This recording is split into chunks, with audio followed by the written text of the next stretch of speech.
Let's do this masterclass. Thank you, Josh. So, who's going to play first? Josh, do you know, or does it matter? Yeah, I was thinking Marilyn and then Heidi would be good. Fantastic.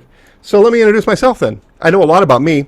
My name is Jay Hassler. I do run a online program with the YouTube channel and very recently a podcast called Clarinet Ninja. And this is all designed, as Michelle and as Josh, to help adult players really learn the clarinet in a way that is much different than you would learn as a kid. And it's a wonderful thing. I'd love to spend this whole masterclass talking about myself, but I'm not going to. What we're going to do first is listen to somebody who I don't know, who's here with us today. Her name is Marilyn, and we're going to listen to a video that she's made of a piece. I think I can only share one thing at a time, so we're just going to listen to her video first. I'm going to make sure that when I share this, I'm sharing my... I'm going to share, and I'm going to need people share sound. Click. All right.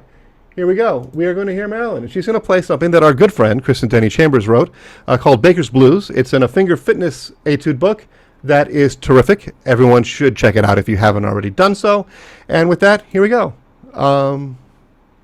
Nope, it's not the right one. I want to share that one. Share. Perfect. Here we go.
That sounded super, super nice.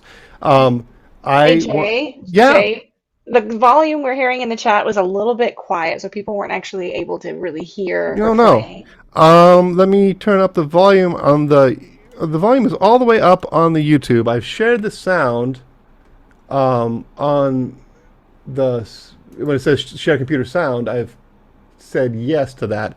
I don't know how to make it louder. Josh, can you tell me? Yeah, I was running into that problem. I think it might just be a Zoom thing with sharing YouTube videos. I had that problem earlier this week, so Okay, might because be what it is. yeah, I don't. But thank you for telling me. I don't know how to fix it. But fortunately, we've got Marilyn here, so she can just play it for us again if she wants, or however we want to handle that. Uh, I think it was. I could hear it like a little bit. It wasn't super clear, but I could hear it enough that I think we could go okay, for comments with that. Yeah. yeah. So Marilyn, I'm going to share the screen here so we can talk about it. What did you think of? First of all, tell me what was difficult for you about playing the piece, and what did you find was a useful thing in terms of making the recording? Okay, can you hear me now? We can. Okay, great. First of all, I'm a last minute fill-in. Josh talked to me on Friday and said, "Hey, or Thursday maybe it was, can you play on Saturday?" So I said, "What if I played before?" And I just got out of Josh's practice breakout room, so this is actually sort of tied in. I first played this etude about probably 6 months ago because I wanted to play it with the shuffle track. I love this etude. And so I did it 6 months ago, but then I recorded it and I put it away. And then 3 months ago, I'm going to do it for an Etude of the Week group on Facebook. I pulled it out, this time without the shuffle track, made a fancy recording, but I'd forgotten how to play it. uh, I didn't have it clearly in my long-term memory yet. So yesterday I pulled it out again. Okay, I got to do another video for this etude, and I did one yesterday. And if you want me to play it live, that would be interesting to see how much my long-term memory stuck it in. But I love this etude. And Okay. Well, would you play it for us real quick, just to make sure everybody gets to hear it? Make sure your original sound is on, if you would. And yeah, just play through it. I thought what you did was fantastic. I could hear it quite well, but I want to make sure everyone gets to hear you play. first of all, let's check the original sound before I actually play it. Sure. Sounds fantastic, Marilyn. Okay, let's see. Make sure my page turn pedal is working, which it's not, of course. This is the other performance issue with technology.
Just as good as recording.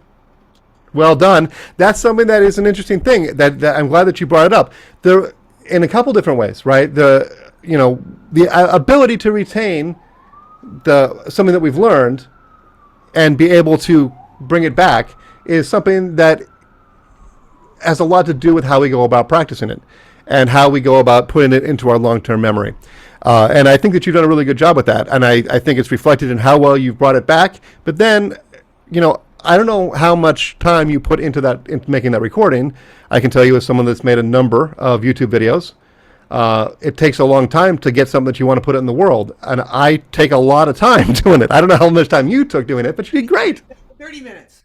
30 minutes. 30 minutes for yesterday's video. The one 3 months ago took longer than that. Well, okay, so let me just tell you. If it took you 30 minutes yesterday, you must have done something in your learning process and your recall process to be able to then just sit down and play it pretty much identically live today, right now. That's fantastic. But those are some things to think about. And it's nice to have a challenge like that. And challenges need to come as a surprise. And as a last minute call up, you've done an amazing job meeting those challenges. Now, my question to you, and I don't really have any issue with the choices that you made. You weren't really following the articulations. True, I wasn't. Well, and which is totally fine with me. I'm curious to know, is that intentional, or was that something that you weren't paying attention to and you were just kind of playing it how you felt? It was sort of intentional because of the style of piece. I was playing a swing piece where I always ignored articulations. And generally speaking, I'm going to have a hard time drawing this. I'm going to give it a try, though, because I'm amongst friends, I hope. I'm going to draw just a regular line. Okay. Right. So in jazz articulation, we would tongue the first note, slur the middle two, and then basically do that on every group of eighth notes. That would be, which is kind of what you were doing, right? But as a jazz musician would look at this and just naturally put that articulation in if there were no articulation. And I do think that all of the triplets would also be slurred. So like I said, I don't have a particular issue with that. I do think it's something that when we make a choice like that, we should make it on purpose. But you were making it, and it was good. I think that there's no issue with that. And you were doing quite clearly the thing that we need to do, which would be to play the left hand on that low F when that comes up, which is something that we all need to remember. I don't know about you. Every time that comes up, I write an L over the note that I'm going to play with my left hand, because that's just how I roll. But you also did a nice job when we had the sliver fingering. I'm going to switch to my arrows. Cool. Like here, excellent job deploying the chromatic fingering, which very nicely done. And then back to the low F with the left hand. Like very, very nice. What did you feel like was your biggest challenge, or what were you most displeased with in terms of the performance today or on the recording? Look, let me do the easy part first. The Sure. performance today was as good as I've ever done it, the live one. So I was very happy with that. Yep. The challenge is I have very bad eyesight. So when I have this set up, there's a page turn right where it says bells up. I have a page turn on my pedal. So I do the first half really good, and then my mind gets thinking about I got to do a page turn. I lose control of my breath, and then I can't do the slides like I want to do. So that's the sort of because my breath is out of control, my fingers go wild when I try to do the smears that I was sort of doing today. That's the biggest challenge, is managing the breath with the page turn. Well, that's also an interesting performance point, right? I've got a couple ideas about that, right? And one of them is whenever we have trouble managing our breath, oftentimes that'll put our body into a fight or flight state, right? In which case, lots of our systems go haywire. And so it's really important to figure out how to manage that. And it's going to take strategy, right? Because a lot of that strategy is simply practicing the performance of it, right? Because then we know we're more comfortable adding that into the checklist of things that we're doing on this piece, right? Because if I look at a piece of music, I already know I've got to do this, I've got to do this, I've got to do this, I've got to do this. I've got a way of marking it in my music very subtly so that before I play it, I know I'll put a little X at in the margin, right? So I would put like a little X right here. Like for you, I would maybe put it here because I would have to think about that page turn, but only during this line, right? And then I would put a little mark of where I want to make that page turn. I would memorize what came before it so that way I'm ready. I've got to admit I may or may not be particularly old, but I function like a very old person, and I don't perform off iPads for all these reasons that you're talking about. I've just never really gotten comfortable with it. But I can tell you that the performance of it is something that has to be practiced, right? Which is different than practicing to get better at the piece, right? We all have to keep in mind when we're practicing to perform it, we are no longer trying to get better at playing the clarinet or playing that piece. We're trying to get better at performing what we already know how to do, right? So the way I always think of it is, I think about rowing a canoe, and I can stop and work on my oars, make sure my oars are better. I'm using my oars more effectively. But then when the performance time comes, I'm rowing with the oars that I have, and I've got to use those as well as I can. And that takes practicing the performance of it, right? And it also checks out entirely that that's the part of it that is most stressful, right? Because all the parts that had to do with learning the piece and playing the clarinet all came back to you very, very clearly. Let's talk a little bit about the articulation specifically, right? Which I took out. My read's on. Am I on original sound? I'm going to double check that before I embarrass myself. My original sound is on. Oops, but now I just did something bad. Hold on. There we go. I got everything back. Right.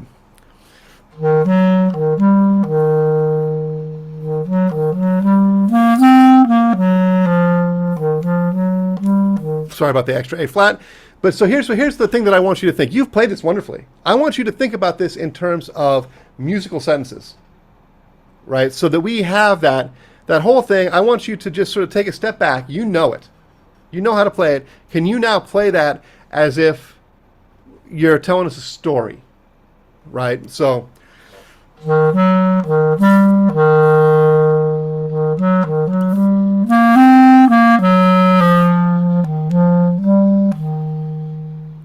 Just give us a sentence like that. We're doing it slow and sad this time, right? Sure. That's how I did it. I mean, that's how you did it, right? Yeah, well, you can do it however you want. But Marilyn, you tell your story. Don't tell my story, tell your story. I'm sitting here with a broken foot. That's my story. I'm sad and slow. But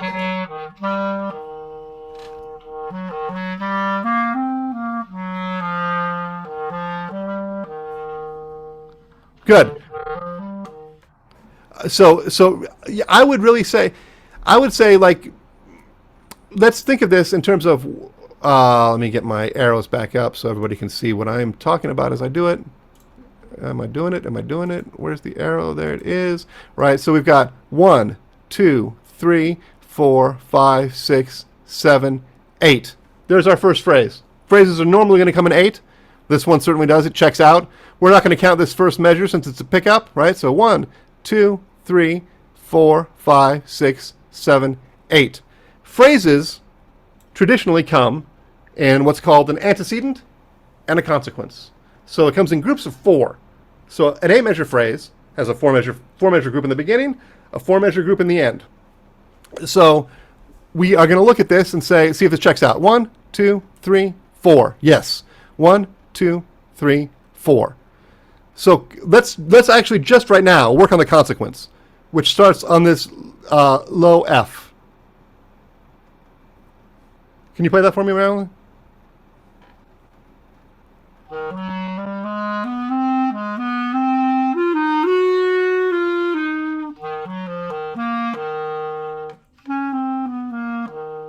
Great. No, that's great. Perfect. Okay. Yeah. So now I want you to play it with this idea of antecedent consequence, group of 4, and play that entire first phrase. Start from the beginning, go to where you did, and let's hear that organization a little bit more clearly.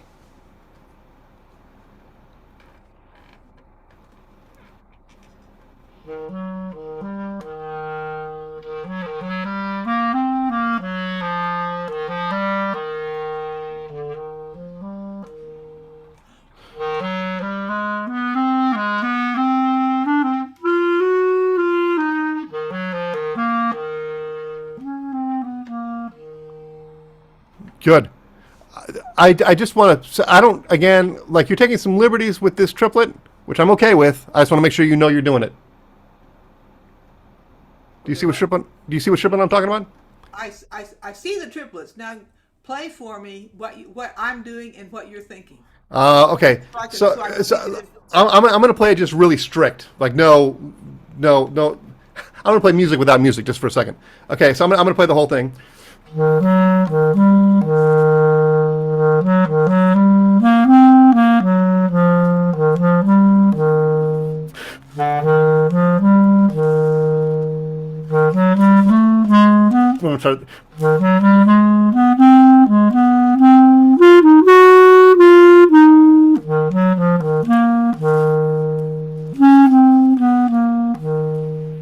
So, and minus the B natural that shouldn't have been there.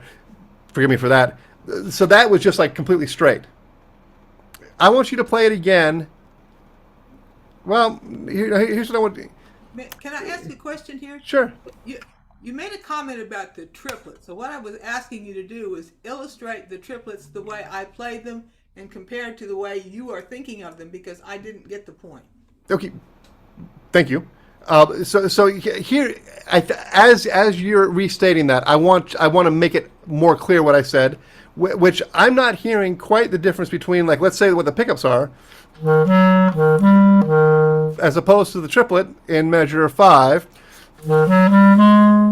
right? So we've got a 3-note group, but I really want it to be a little bit more clear where the triplets are the triplets and where the pickups are just regular 8th notes. Okay, so we're talking about the first pair, which is regular 8th notes.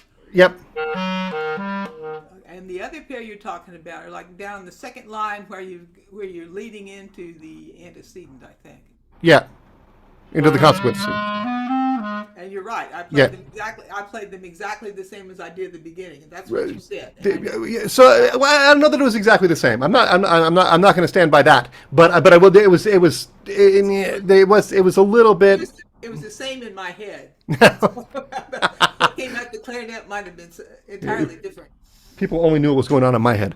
So yeah, no, I think overall this sounds great. I do like. I mean, I think that you're making a lot of choices. I think a lot of them were very intentional, and I think some of them were less intentional, but all super good choices. The last thing that I want to just talk about real quick, I think you were doing great dynamics. My one suggestion is do more mezzo forte at the beginning.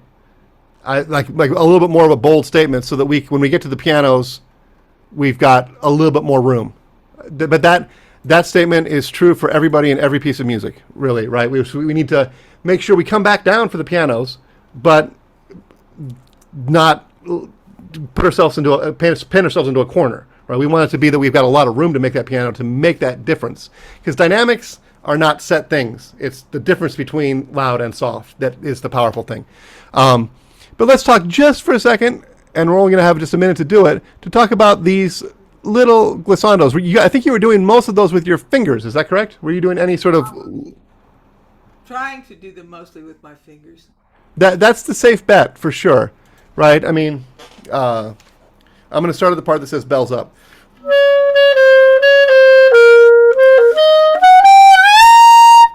Without the fingers, it has that feel to it, which a little bit of that goes a long way.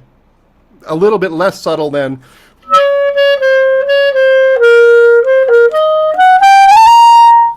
Right? That was all fingers, no changing of voicing. For me, this is kind of a mixture of both.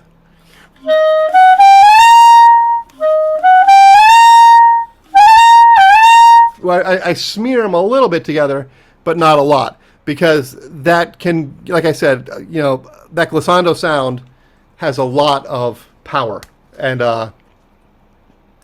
it can sometimes take over a little bit and become something that's more featured than we need it to be.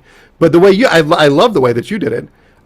So I think the main takeaways are really consider the idea of practicing a performance is different than practicing to learn a piece. It's a very, very important distinction that I think is good for all of us to think about. That when it comes time to practice the performance, practice the performance. It's very hard for me to do. I will tinker with my playing up until 10 seconds before it's time to play. What if I did this? What if I did that? Yeah, I got to stop. I sabotage myself with that all the time, which makes you think I should stop. And that's why I'm telling you, so that you can benefit from that. But Marilyn, I think that sounded really, really great. And thank you for doing this. And I love your shirt. Your shirt's fantastic. The competition, yes. All right, so let's take a look at what Heidi is doing. Heidi, are you here? I'm here. All right. Let me get the music up. So tell me, we emailed a little bit. Have you decided what part of this you want to play? Yeah, I'm going to go from moderato. I thought I could do the beginning, but the one that gives me the most challenges, and you asked me to think what my goals were, the ones that catch me are in the moderato, which is in the second page. Okay. From the G. And then I was thinking, if you agree, I'd like to take it to the end of the phrase when you go into the triple P. I'm not sure what to say. Pianissimo. I'm not sure what the P means. Yeah. Okay. Yeah. So I go to the second bit of that, and I'm going to play live. And I do try to practice my performance, but I do find I've realised recently that I'm the one that gets in the way of myself. So I do my practice, and then in performance, yes, it's the brain can be very unkind. So I'm trying. 100%. If you want to talk to somebody who knows how to get in their own way, give me a call. All right, I'm going to share this so everybody can see it, so there's no hiding. Yep. All right. Okay, so I'm going to play. I'll just do a little bit just so you can see it sounds okay. Yep.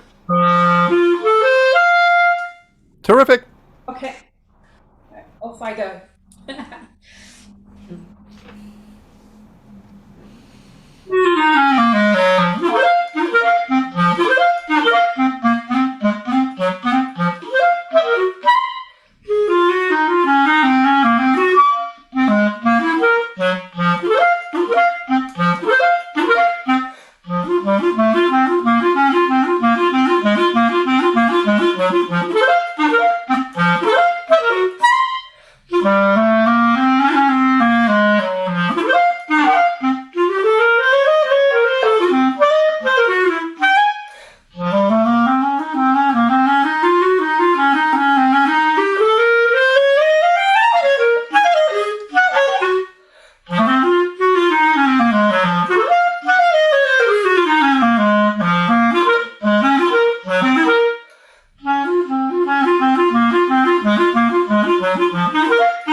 Heidi, that sounds really good. And you're playing it in such a way that means I'm not going to be able to do a lot of demonstrating because I haven't practiced this, and I don't want to. It's imperative when you give a master class that you don't play things in a way that's decidedly worse than the person that's performing it. So you're not going to get to hear me play this, but I will talk about it of what I think I could do, and what I know you can do. So I really think that it could be the way that you're mic'd. Absolutely could be. But I feel like you could be more daring with your low dynamics. Oh, you And mean softness? yes, yes. Yeah, be courageous to play soft. I know that our clarinet tends not to work as well when we're playing it quietly, but that is we can get around that. The only way to get around it is really to go through it and put yourself in the position where you are insisting upon yourself to do it. Because musically speaking, that's really the only thing that I wanted to be significantly different about this was I did want there to be a character that was more subdued.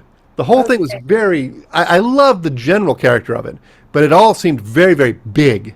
And I didn't get the variation that I was hoping for in it. So now in terms of the challenges of making this clean, Yeah. there's significant challenges. So, some of it's just hard, period, full stop. But then, but why is it hard? And it's hard because it's not written this way, but it's 6/8 time. I've got squares right now. It's 6/8 time here, but that's 3/4 time. Yeah. Right, and so it's changing, right, and it's changing, and then we get into this section where we've got these similar figures, but with one less eighth note sometimes, but not other times. Hard stuff, right? So I mean, like the only way to get through this really is to be at a dynamic level. We can really hear these and have them very much in our control because that's shaping. Well, not that one so much, but that's shaping how we are feeling the sense of meter. I actually did a thing. You're not playing this part. I'm happy to send this to you if you want it. I rebarred the entire not first section, but like the middle section of this in 3/4 time, just to see what it looked like. And it's a lot easier. So anyway, so there is some way of saying, okay, like it's just kind of knowing where we are all the time and having full control over that sense of meter all the time. And so now, one of the ways that I'm going to make this a little bigger for me, because although I could basically reach out and touch this, I still can't see it. Right. So when we're playing this, and if we're going to practice this, and I'm in a practice state right now because I haven't practiced this.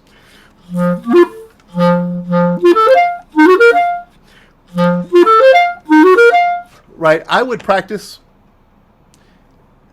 this in a number of ways. I would practice it so that I have eliminated some notes. And this is a practice technique we can all use in different ways. This is going to be like real live, me working this out in real time. I'm going to play the beats 1, 2, 3, 4, 5, and 6. I'm not going to play any of the smaller subdivisions.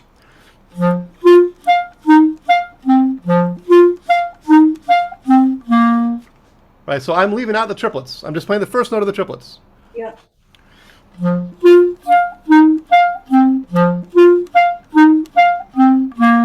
And what I'm doing is I'm allowing my very creative brain to fill in those notes. I'm imagining, pardon my French, I'm imagining the crap out of those notes.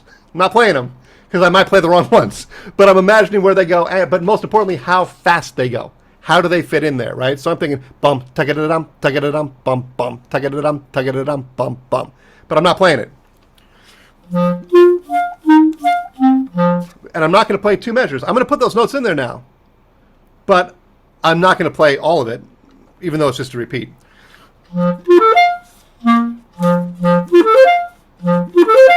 Tell me, Heidi, which note do I need to pay more attention to?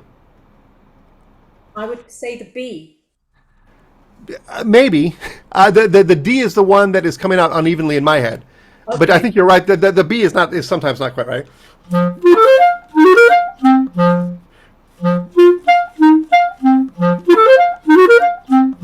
so you can hear it sort of like coming more clearly. I want you to do the same practice technique right here. Okay. I've never done this.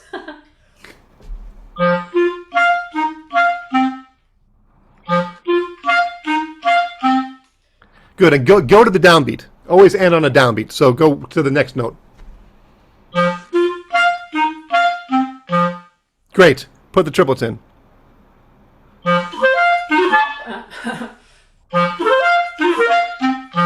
Good. The triplets aren't as fast as you think.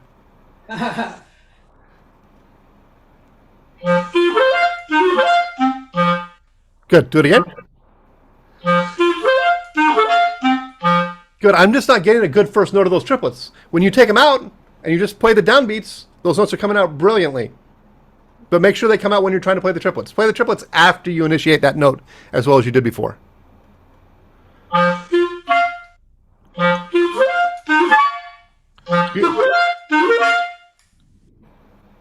Good. So I honestly think your fingers are in good shape. It's your air. Really make sure that you are connecting those notes with a very fast, active stream of air. Don't slap them with it, but push all the way through them.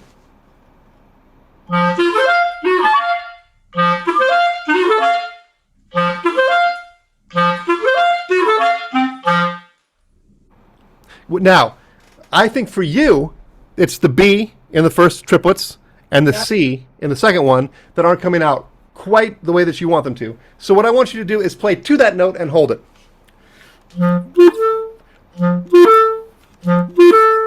Just land on that note and hold it for a little extra time.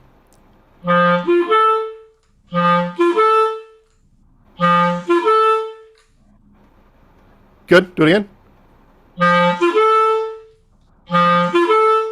But now the B is sounding like a downbeat. I don't want it to sound like a downbeat. Bum ba-dum, bum ba-dum. Yes.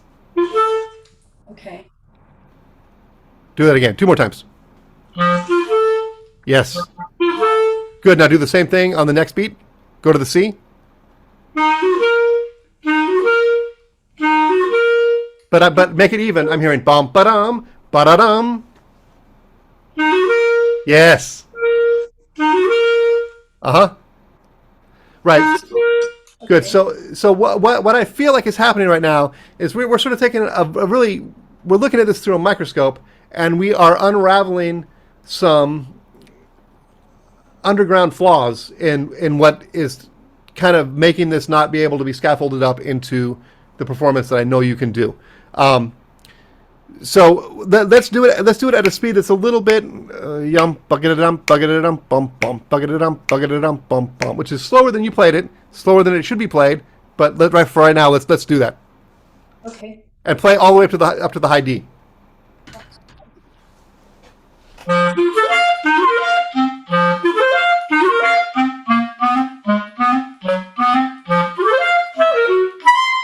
Great. The second time through. Amazing.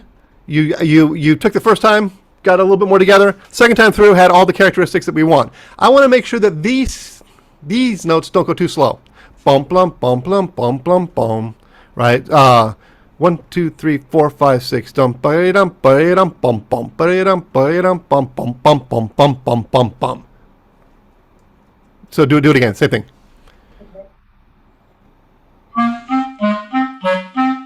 Good, but go from the beginning, from the low G. Yeah.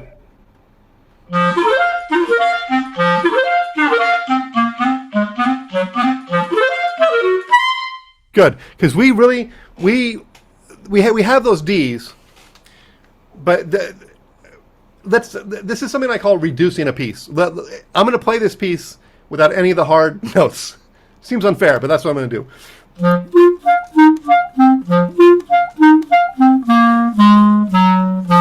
Right, we need to have those notes, those chromatic. Well, they're not chromatic, but that A flat really needs to pull to that G. But they need to be short, and they need to also have the. But it needs to have. So it arrives to that G, And so we can't slow down, and we need to keep that drive through with the right articulation, the right accents, the right grace notes, all the other stuff that you're going to do now. So to do the whole thing, that same bit that we just practiced, it sounded really good.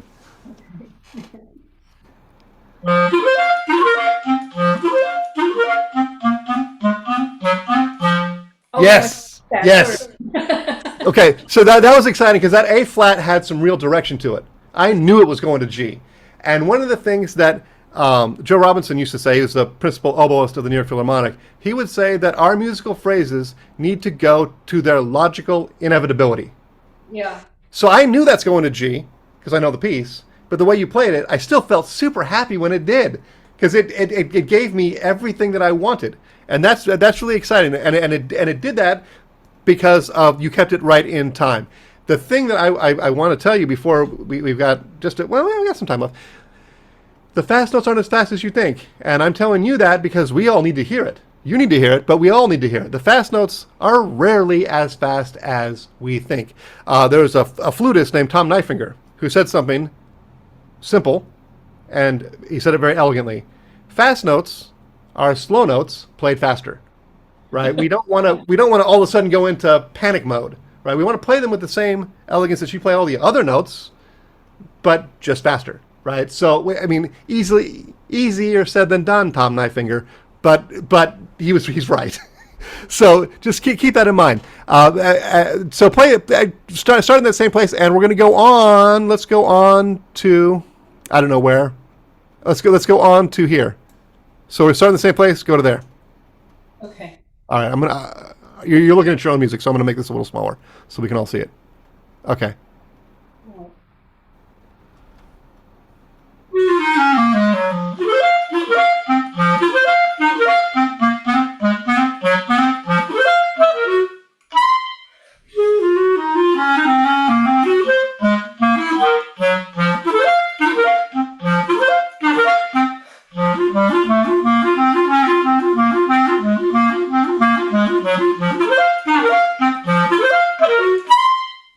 Good. Here's what's interesting. You're playing two different tempos, and you're playing them very solidly. Two different. I mean, they're on. They're two. Like I know what they are, and you the bump bump bump is a faster tempo than you're playing the rest of it. Like that was a beautiful groove you got into with the ba da da da da da. This was all in a very beautiful groove, and you did not stay in that groove when you hit here. It went much faster. And here's the thing I want you to think about when you're playing those triplets, and those triplets come up a lot in this piece. Really think of them being just more painted with a broad, thick brush that takes up all the space. You're not using all the space of that eighth note. And I wish that I'd practiced this part so that I could demonstrate it, but I'm not sure that it's going to be very good. So I don't want to do that. But you are doing it. I know you can do it because you're doing it here. So this idea that I'm talking about isn't something that I think kind of comes out of left field. You're actively doing it, and you're doing a great job actively doing it. So keep doing that. Know that you're doing it, and move that on, because here, same thing. This is, in case we don't know, this is a 2 against 3, right? This is a hemiola feeling, right? Where we're actually putting, which is what happened up here as well, right? This is a 2 against 3. 6/8 time has 3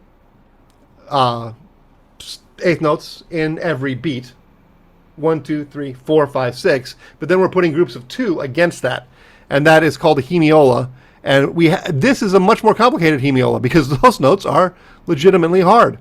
So just keep that in mind. We don't want to rush through those notes that are really, really hard. And also, this is just another version where they don't give us the payoff of the G. But it's the same idea, right? The same ideas that we had before. Can you play? I don't know. This is kind of mean to make you just start in the middle. But will you play from here? And just play 2 measures, just this one measure. I just want to hear the melodic line of those notes driving us through the measure. Those are the most important notes to hear, even though they're not the ones that are accented. Okay. All right.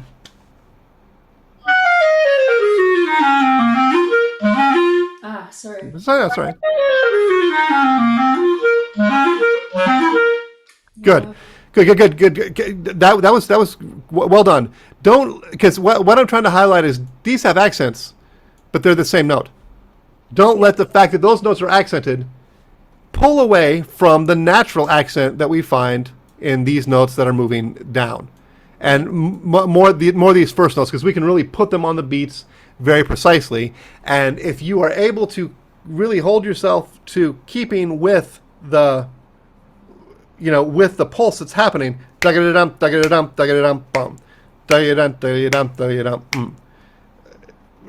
it's complicated, right? Because this one is on a beat, and that one is on beat 4.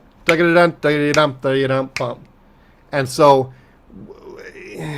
use articulation as your friend. Make sure that those are cleanly articulated and really precisely on the beat. And I wouldn't get too stuck on those accents, because those accents are harmonically not particularly interesting. And those notes, I guess from the hemiola point, they're crucial, but I wouldn't make too much of it. You sound fantastic. I think that this is one, I don't know if everybody knows, this is from a piece that, a set of pieces called Homages that Kovacs wrote. My personal journey with these, he didn't write these till I was out of college. So this wasn't part of the music I learned in college, which is where I learned a lot of music. So I've learned these as an adult, and I haven't had a chance to perform. I've only performed one of them.